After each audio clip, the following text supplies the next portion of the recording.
नमस्कार, बहुत बहुत स्वागत है आप सभी का आज की प्रैक्टिस क्लास में। आज का पहला प्रश्न है, किस कवि की बाणी को नारिकेल फल के समान बताया गया है? तो विकल्प में है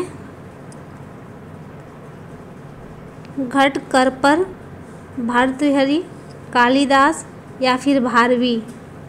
किस कवि की बाणी को नारिकेल फल बताया गया है, ये बताना है।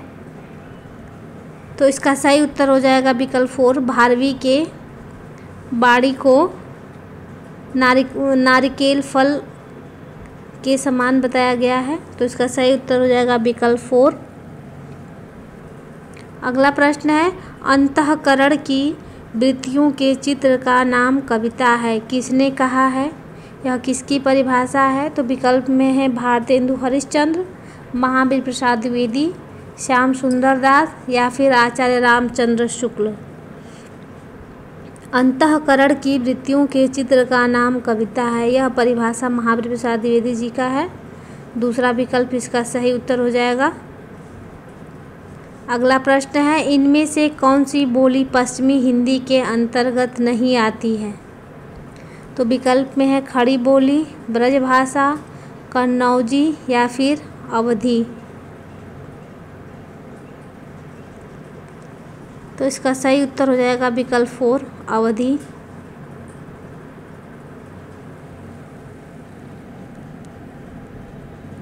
अवधी जो है पूर्वी हिंदी की बोली है। अवधी, बघेली, छत्तीसगढ़ी, ये तीनों बोलियां जो हैं पूर्वी हिंदी की हैं। अगला प्रश्न है, अप्राणीवाचक शब्दों के लिंग निर्णय का आधार है? तो विकल्प में है उसके साथ प्रयुक्त क्रिया, उसके साथ प्रयुक्त विशेषण, उसके साथ प्रयुक्त अव्यय या फिर ए और बी दोनों सही हैं।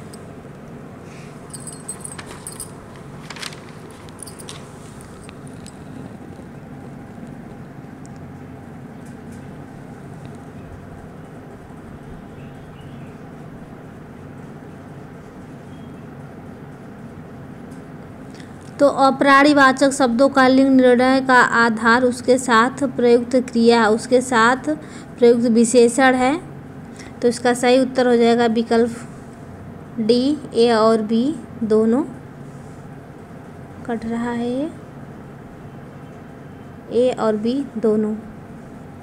अगला प्रश्न है, चिरजीवो जोरी जुरे क्यों न स्नेह गंभीर, को घटिए वृषभानुजा वे हलधर के वीर में कौन सा अलंकार है? तो विकल्प में है वक्रोक्ति, यमक, श्लेष या फिर अनुप्रास। तो इस पंक्ति में कौन सा अलंकार है ये बताना है। तो इसमें श्लेष अलंकार होगा, विकल्प सी इसका सही उत्तर हो जाएगा। अगला प्रश्न है, निम्नलिखित में कौन कार्यावस्था के अंतर्गत नहीं है? विकल्प में है प्रयत्न, प्रत्याशा, फलागम या फिर उत्पाद्य। फल प्राप्ति के लिए किया जाने वाला व्यापार कार्य है।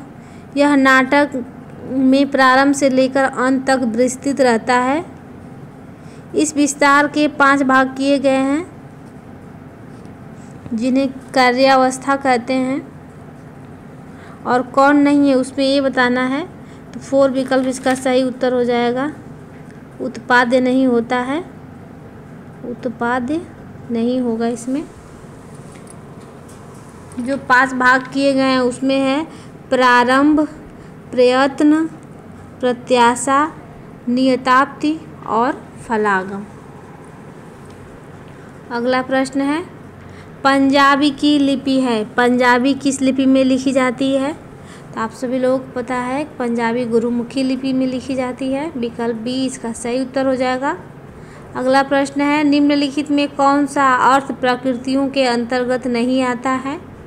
तो विकल्प में है कार्य, पताका, प्रकरी या फिर विषादांत। तो अर्थ प्रकृतियों के अंतर्गत नहीं आएगा, वो है विषादांत। विकल्प डी इसका सही उत्तर हो जाएगा।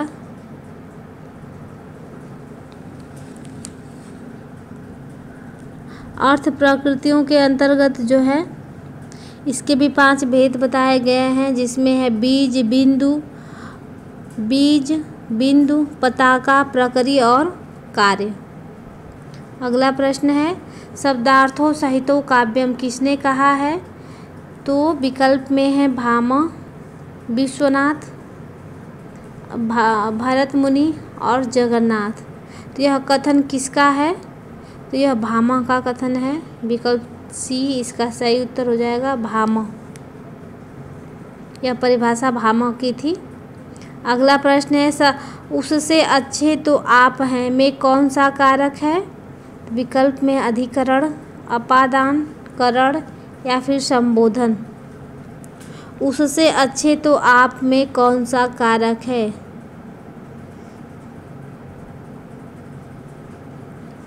तो जिसमें प्रत्यक्ष रूप से अथवा कल्पित रूप से कोई वस्तु अलग होती है उसमें अपादान कारक होता है। तो प्रश्नानुसार उससे अच्छे तो आप में अपादान कारक होगा। विकल्प बी इसका सही उत्तर हो जाएगा, अपादान कारक।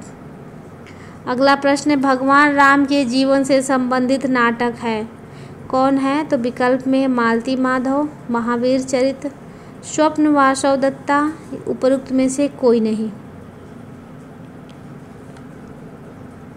तो भगवान राम के जीवन से संबंधित नाटक महावीर चरित है। विकल्प बी इसका सही उत्तर हो जाएगा।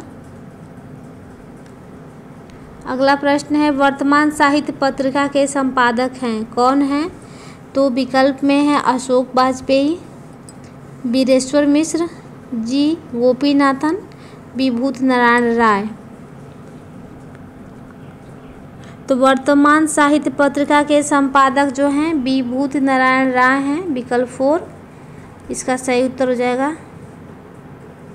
अगला प्रश्न है सन 927 आहा कथा आरंभ बैन कवि कहाँ में 927 का ईस्वी सन क्या होगा?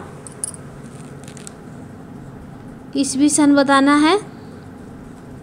तो विकल्प में है 1525 ईस्वी, 1550 ईस्वी, 1540 ईस्वी या फिर 1520 ईस्वी। तो इसका सही उत्तर हो जाएगा विकल्प डी 1520 ईस्वी। अगला प्रश्न है हमारे देश में जयचंदों की कमी नहीं है में जयचंदों संज्ञा के किस भेद के अंतर्गत आता है? जयचंदों। तो विकल्प में है व्यक्तिवाचक, समूहवाचक, जातिवाचक या फिर भाववाचक।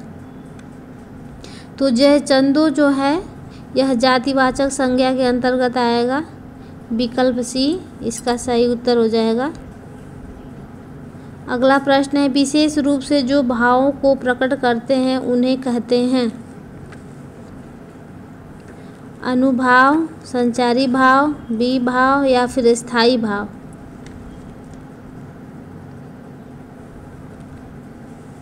तो विशेष रूप से जो भावों को प्रकट करते हैं उन्हें विभाव कहते हैं। विकल्प सी इसका सही उत्तर हो जाएगा। अगला प्रश्न है लाला श्रीनिवास दास के संयोगिता स्वयंवर की सच्ची समालोचना किसने की है? तो विकल्प में है रामचंद्र शुक्ल, भारतेंदु, बद्रीनारायण चौधरी या फिर बालकृष्ण भट्ट। तो लाला श्रीनिवास दास की जो है संयोगिता स्वयंवर इसकी सच्ची समालोचना बालकृष्ण भट्ट ने की थी। चौथा विकल्प इसका सही उत्तर हो जाएगा, ऑप्शन डी। अगला प्रश्न है मोहिका हसे सिक्की को रही किसने कहा है? तो विकल्प में है केशव दास ने अकबर से, तुलसीदास ने अकबर से, जायसी ने शेरशाह से या फिर सूरदास ने वल्लभाचार्य जी से। तो यह जो है पंक्ति जो है जायसी ने शेरशाह सूरी से कहा था। ऑप्शन सी इसका सही उत्तर हो जाएगा। अगला प्रश्न है निबंध गद्य की कसौटी किसने माना है? तो विकल्प में है बाबू श्याम सुंदर दास, महावीर प्रसाद द्विवेदी, रामचंद्र शुक्ल या फिर रामविलास शर्मा। किसने माना है निबंध को गद्य की कसौटी? तो निबंध को गद्य की कसौटी आचार्य रामचंद्र शुक्ल ने माना है। विकल्प सी इसका सही उत्तर हो जाएगा, आचार्य रामचंद्र शुक्ल। अगला प्रश्न है उसने उसे छल से पराजित किया में छल से में कौन सा कारक है? तो विकल्प में है कर्ता कारक, करण कारक, अपादान कारक या फिर कर्म कारक। तो छल में जो है करण कारक होगा, विकल्प बी इसका सही उत्तर हो जाएगा, करण कारक।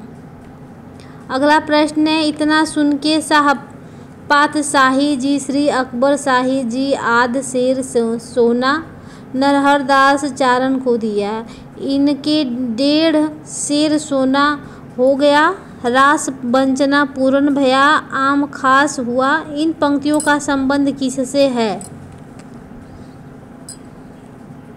तो विकल्प में है 84 वैष्णवों की वार्ता, चंद छंद वर्णन की महिमा, 252 वैष्णवों की वार्ता या फिर आईने अकबरी की भाषा वचनिका से।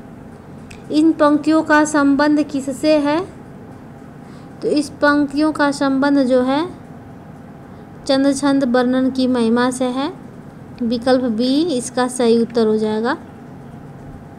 अगला प्रश्न है, निम्नलिखित शब्दों में नपुंसक लिंग का चयन कीजिए।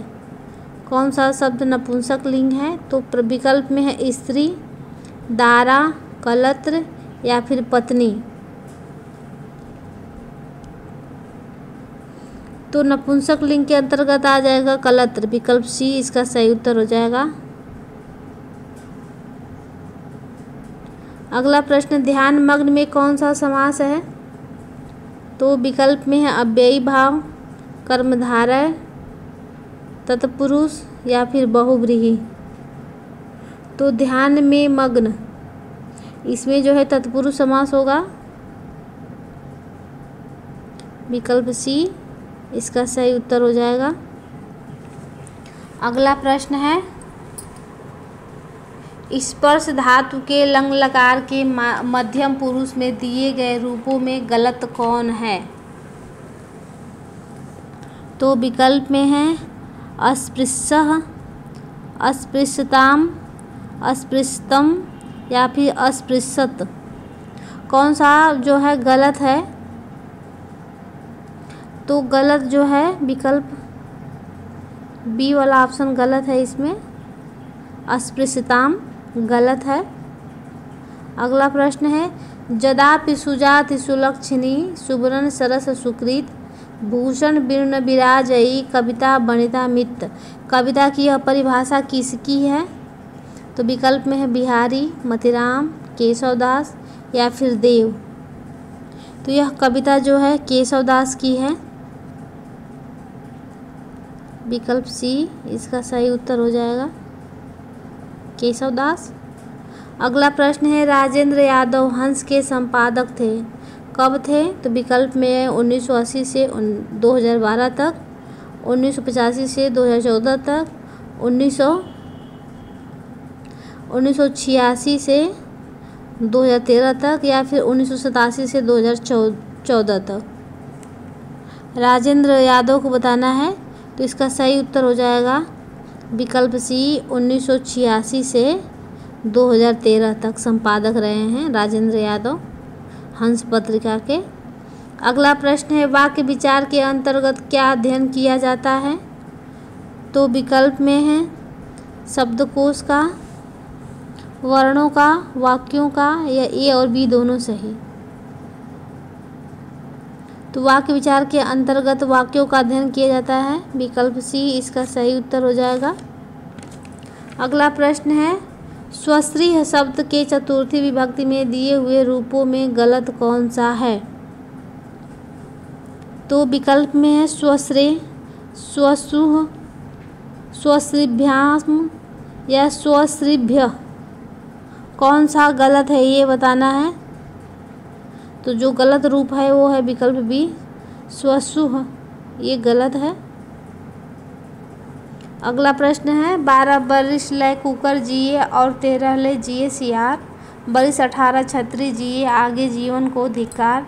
किस विधा की रचना है? तो विकल्प में सोहर, कजली, बिरहा या फिर आल्हा। तो आप सभी लोगों को पता है कि यह पंक्ति जगनिक द्वारा रचित परमाल रासो ग्रंथ से ली गई है, जिसे आल्हा खंड भी कहा जाता है, विकल्प डी इसका सही उत्तर हो जाएगा। अगला प्रश्न है, आचार्य रामचंद्र शुक्ल की दृष्टि में किस युग के लेखकों की दृष्टि व्याकरण के नियमों पर अच्छी तरह नहीं जमी थी? तो विकल्प में है द्विवेदी युग, भारतेंदु युग, छायावादी युग या फिर प्रगतिवादी युग। तो इसका सही उत्तर हो जाएगा विकल्प बी, भारतेंदु युग के संबंध में इन्होंने कहा है ऐसा। अगला प्रश्न है, वे पूर्वीपन की परवाह न करके अपने बैसवाड़े की ग्राम्य कहावतें और शब्द भी बेधड़क रख दिया करते थे। शुक्ल जी, इन पंक्ति का संबंध किससे है? विकल्प में है भारतेंदु, बालकृष्ण भट्ट, प्रेमघन या फिर प्रताप नारायण मिश्र। तो इस पंक्ति का संबंध जो है प्रताप नारायण मिश्र जी से है। विकल्प डी इसका सही उत्तर हो जाएगा। अगला प्रश्न है, अष्टयाम नामक पुस्तक में किसकी दिनचर्या का वर्णन है? तो विकल्प में है कृष्ण, राम, विष्णु या फिर शंकर। तो अष्टयाम में जो है कृष्ण की दिनचर्या का वर्णन है। विकल्प ए इसका सही उत्तर हो जाएगा, कृष्ण। अगला प्रश्न है, मणिकर्णिका आत्मकथा है, यह किसकी आत्मकथा है? तो विकल्प में है कंवल भारती, मोहन नैमिषराय की, जयप्रकाश करदम की या फिर तुलसीराम की। तुलसीराम और तुलसीदास दोनों अलग अलग हैं, तो इसका सही उत्तर हो जाएगा विकल्प डी, तुलसीराम की है मणिकर्णिका आत्मकथा। अगला प्रश्न है, रामानंद ने किस पुस्तक में अपनी गुरु परंपरा का उल्लेख किया है? तो विकल्प में है आनंद भाष्य, पंचस्तवी, सहस्रगीति या फिर रामार्चन पद्धति। तो रामानंद ने रामार्चन पद्धति में अपनी पूरी गुरु परंपरा का उल्लेख किया है। विकल्प डी इसका सही उत्तर हो जाएगा। अगला प्रश्न है, कविता हमारे परिपूर्ण क्षणों की वाणी है, किसने कहा है?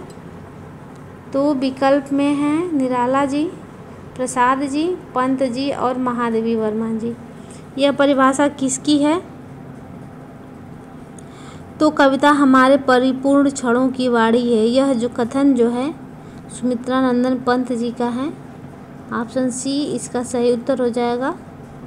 अगला प्रश्न है, निज भाषा उन्नति है सब उन्नति को मूल, बिनु निज भाषा ज्ञान के मिटत नहीं क्यों शूल। कविता किस पत्र में छपी थी? विकल्प में है ब्राह्मण, हिंदी प्रदीप, आनंद कादम्बिनी या फिर नागरी नीरद।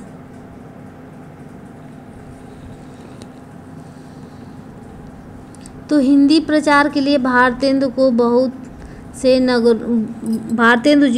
से नगरों में जाना पड़ता था और इन्होंने जो ये कविता बोली थी वह बलिया में हिंदी प्रचार के लिए बड़ी भारी सभा हुई थी, जिसमें भारतेंदु जी ने इसकी मार्मिक व्याख्या की थी। तो किस पत्रिका में छपी थी? तो हिंदी प्रदीप में छपी थी। ऑप्शन बी इसका सही उत्तर हो जाएगा। अगला प्रश्न है, राम हृदय जाके नहीं विपत्ति सुमंगल ताहि, राम हृदय जाके नहीं विपत्ति सुमंगल ताहि। इसमें कौन सा अनुप्रास है? तो विकल्प में है श्रुत्यानुप्रास, नृत्यानुप्रास, लाटानुप्रास या फिर छेकानुप्रास। तो इस पंक्ति में जो है लाटानुप्रास होगा। ऑप्शन सी इसका सही उत्तर हो जाएगा। अगला प्रश्न है, निम्नलिखित शब्दों में से कौन तत्सम शब्द है? तो विकल्प में है भौजी, भौजाई, भ्रातृजाया या फिर जोरू। तो तत्सम शब्द बताना है। विकल्प सी भ्रातृजाया सही उत्तर हो जाएगा इसका।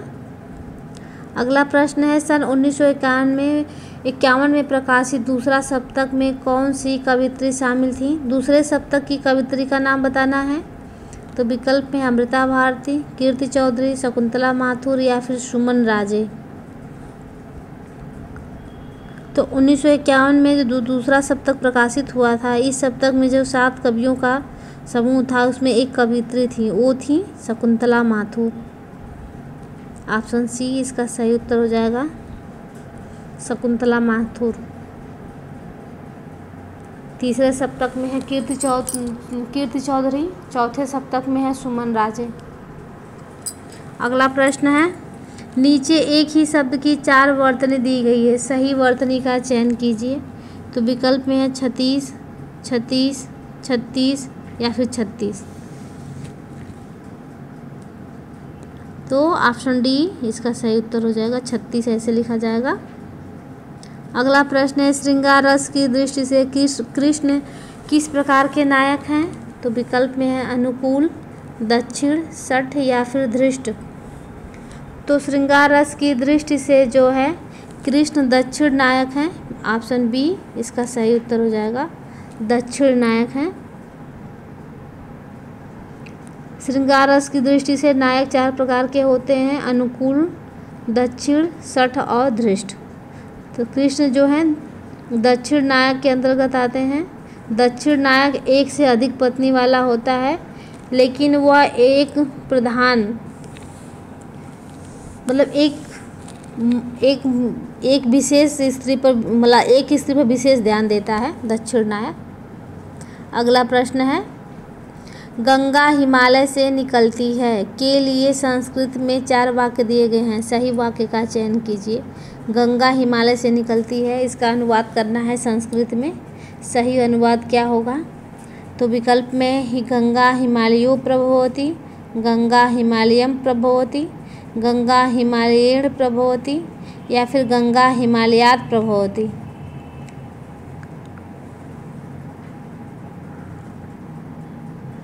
तो इसका सही उत्तर हो जाएगा गंगा हिमालयात प्रभवती। ऑप्शन डी इसका सही उत्तर हो जाएगा। अगला प्रश्न है, निम्नलिखित शब्दों में से तत्सम शब्द कौन सा है? तो श्रृंगार शब्द को बताना है। तो श्रृंगार लिखा कैसे जाता है? ऑप्शन सी सही है उत्तर, या इस तरह से लिखा जाता है श्रृंगार। अगला प्रश्न है, उज्ज्वल में 4 संधि विच्छेद दिए गए हैं, सही संधि विच्छेद का चयन कीजिए। उज्ज्वल का संधि विच्छेद कैसे होगा? तो उज्जवल, उत्धनज्वल, उद्धनज्वल या फिर उत्धनज्वल। 45 नंबर का यह क्वेश्चन है। तो उज्ज्वल का संधि विच्छेद होगा, शुद्ध संधि विच्छेद होगा उत्धनज्वल। विकल्प बी इसका सही उत्तर हो जाएगा। अगला प्रश्न है, आचार्य रामचंद्र शुक्ल ने द्वितीय उत्थान का समय कब से कब तक माना है? आचार्य रामचंद्र शुक्ल ने, तो विकल्प में है 1893 से 1918 ईस्वी, 1900 से 1920 ईस्वी, 1885 से 1918 ईस्वी या फिर 1903 से 1920 ईस्वी। तो आचार्य रामचंद्र शुक्ल ने द्वितीय उत्थान का समय जो है 1893 से 1918 माना है। विकल्प ए इसका सही उत्तर हो जाएगा। अगला प्रश्न है, इनमें से कौन सा ग्रंथ चंद्रालोक की छाया है? तो विकल्प में है काव्य विवेक, कवि कुल कल्पतरु, भाषा भूषण या फिर काव्य प्रकाश। तो इनमें से जो है कौन सा ग्रंथ चंद्रालोक की छाया है? तो वो है भाषा भूषण। विकल्प सी इसका सही उत्तर हो जाएगा, भाषा भूषण। अगला प्रश्न है, फरिश्ते निकले की मुख्य पात्र हैं, कौन हैं? चंपा बहू, बेला बहू, नरगिस बहू या फिर चमेली बहू। फरिश्ते निकले की मुख्य पात्र का नाम बताना है, तो बेला बहू हो जाएंगी। ऑप्शन बी इसका सही उत्तर हो जाएगा। अगला प्रश्न है, हिंदी भाषा में रचना करने पर किस सूफी कवि के मुसलमानों का उपालंब सुनने को मिला था? किस कवि को मुसलमानों का उपालंब सुनने को मिला था? कौन है वो? तो विकल्प में है जायसी, उस्मान, शेख नबी या फिर नूर मोहम्मद। तो हिंदी भाषा में रचना करने पर जो है नूर मोहम्मद को मुसलमानों का उपालंब सुनने को मिला था। विकल्प डी इसका सही उत्तर हो जाएगा, नूर मोहम्मद को।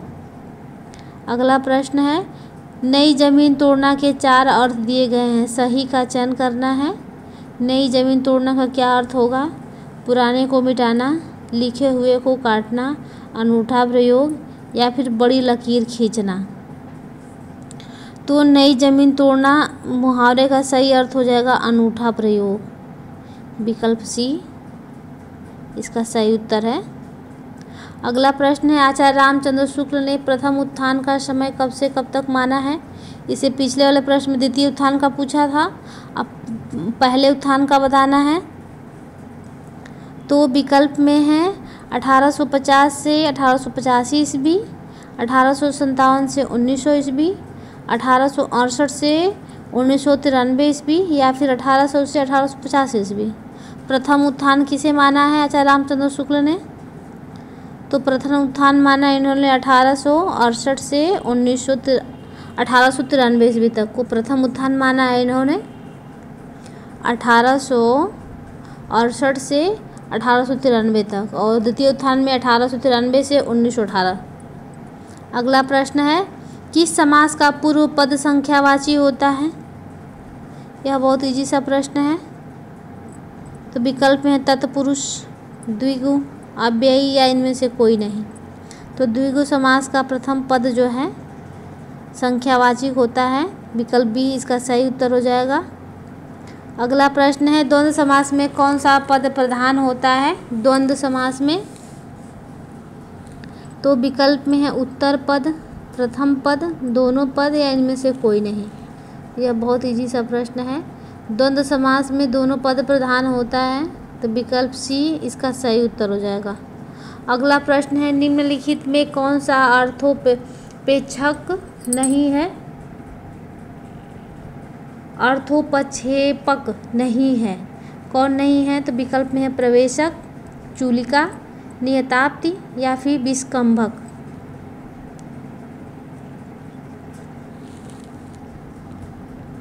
तो सूच्य कथा वस्तु के साधनों को अर्थोपक्षेपक कहते हैं। ये 5 माने गए हैं, इनमें से एक नहीं है, वो कौन नहीं है? तो विकल्प सी जो है नहीं है नियताप्ति। 5 जो हैं उसमें है विस्कंभक, प्रवेशक, चूलिका, अंकमुख या अंकास्य और 5वां है अंकावतार। अगला प्रश्न है, युष्मद् शब्द के सप्तमी विभक्ति में दिए रूपों में गलत है। कौन सा है गलत? तो विकल्प में है तव, त्वयि, युवयोः या युष्मासु। कौन सा गलत है? युष्मद् शब्द के सप्तमी विभक्ति में दिए रूपों में गलत है, तो तव गलत होगा। ऑप्शन ए इसका सही उत्तर हो जाएगा तव। अगला प्रश्न है, निम्नलिखित शब्दों में पुल्लिंग शब्द का चयन करना है। तो विकल्प में हवा, कोयल, दारा या फिर शिक्षा। कौन सा शब्द इसमें गलत ये है? पुल्लिंग है, पुल्लिंग शब्द का चयन करना है।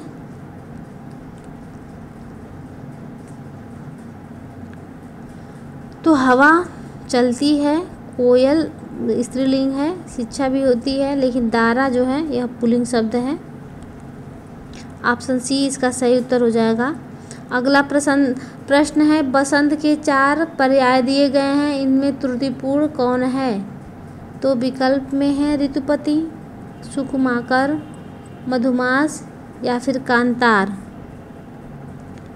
तो बसंत के 4 पर्याय दिए गए हैं, ऋतुपति भी होगा, कुसुमाकार भी होगा और मधुमास भी होगा, कांतार नहीं होगा। तो ऑप्शन डी इसका सही उत्तर हो जाएगा। अगला प्रश्न है, अद्भुत रस का स्थायी भाव क्या होगा? तो विकल्प में है जुगुप्सा, क्रोध, विस्मय या फिर निर्वेद। तो अद्भुत रस का स्थायी भाव विस्मय होता है। ऑप्शन सी इसका सही उत्तर हो जाएगा। अगला प्रश्न है, दिवस का अवसान समीप था, गगन था कुछ लोहित हो चला, तरु शिखा पर थी अब राजती, कमलिनी कुल बल्लभ की प्रभा, काव्य पंक्तियों का संबंध है, किससे है?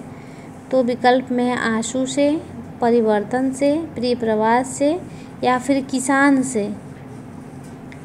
तो ये इस पंक्ति का जो संबंध है प्रिय प्रवास से है।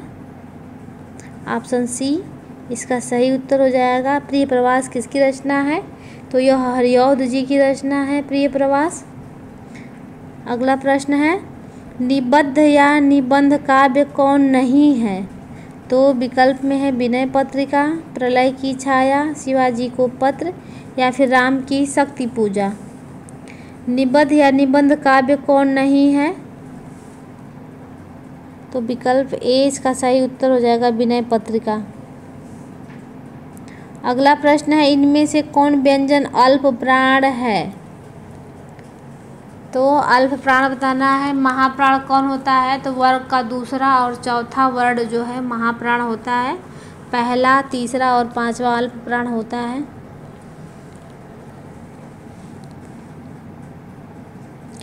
तो ख भी दूसरा वर्ण है,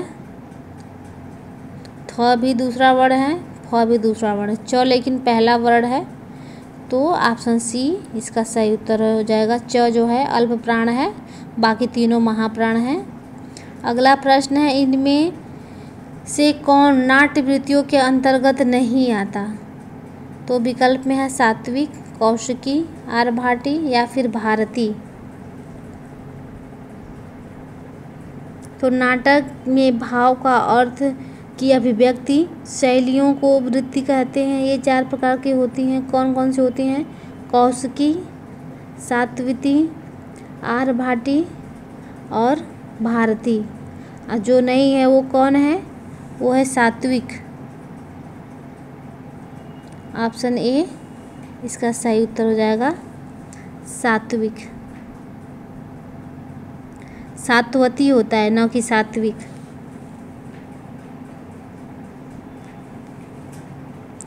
अगला प्रश्न है इंदुमती किसकी छाया मानी जाती है? तो विकल्प में है ओथेलो की, मैकबेथ की, टेम्पेस्ट की या फिर मर्चेंट ऑफ वेनिस की। इंदुमती को बताना है। तो यह किशोरीलाल गोस्वामी कृत कहानी है इंदुमती, जिसको शेक्सपियर के टेम्पेस्ट नाटक के आधार पर लिखा गया बताया जाता है। तो ऑप्शन सी इसका सही उत्तर हो जाएगा। तो आज का यह आखिरी प्रश्न था। तो आज के लिए बस इतना ही। मिलते हैं नेक्स्ट वीडियो में। तब तक के लिए धन्यवाद। आप लोग पढ़ते रहिए।